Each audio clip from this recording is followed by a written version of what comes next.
Thank you very much. On the issue of the age, it is true that the majority of the people who are involved in crashes are within the age, the productive age. And this is not just true in our Kenyan situation. It is actually the trend globally that majority of the people who are involved in fatal accidents are the young people between the age of I think 15 to early 30. Majority of the victims are in that category.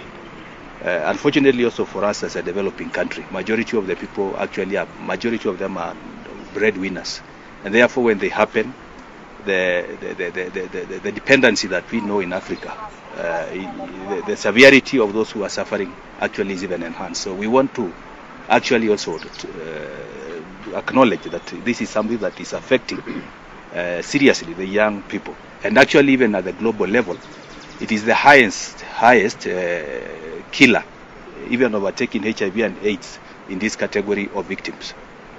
On the issue of who are the majority of the people, you will be shocked to know that 40% of the fatal accidents that we see in the country are pedestrians. 40%.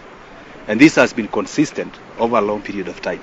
It becomes obviously a very big challenge, because how do you monitor and how do we enforce pedestrians who cross the road at various crossing points? It becomes a big challenge.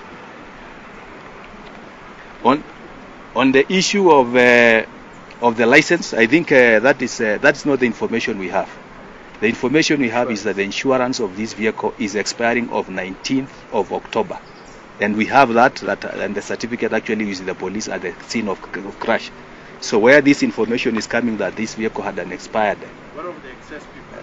These vehicles passing through roadblocks? As to whether the story where the issue of the insurance is coming, I don't know where it's coming from. On the issue of the number of people, it is true that this bus is licensed to carry 62. From the figures we have right now, it looks like this bus was carrying 71 people. That's the much we know. However, there are several children in that bus. We still do not know exactly how many were the who are children, to be able to fully determine whether this bus was overloaded or not. My name is Francis Meja from Community. How effective is the last year's government proposal to ensure that all PSVs are controlled and to ensure that in case of such an accident, we cannot have the case in the like the one that happened last year? Okay, let me take this one, and I think this is also one of the areas that really that has not been reported correctly. KS 372 took effect on 22nd of May 2017. What that means is that before then there were no bus body construction standards in the country before that came into effect.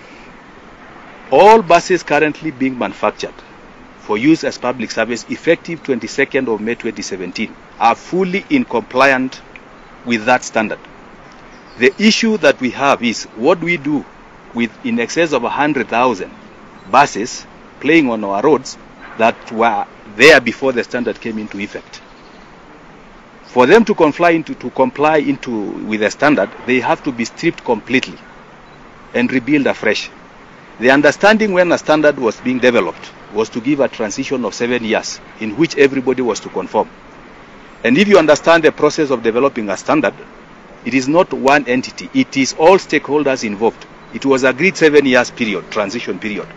However, in light of what we have seen and the continuous loss of life we see in our country, this is something that we think we can revisit with all the relevant stakeholders with a view to see whether we can bring this forward so that everybody complies to the new construction standards. I am certain that the fatalities we are seeing clearly demonstrate that if this bus was constructed with those standards, we would have had less people die.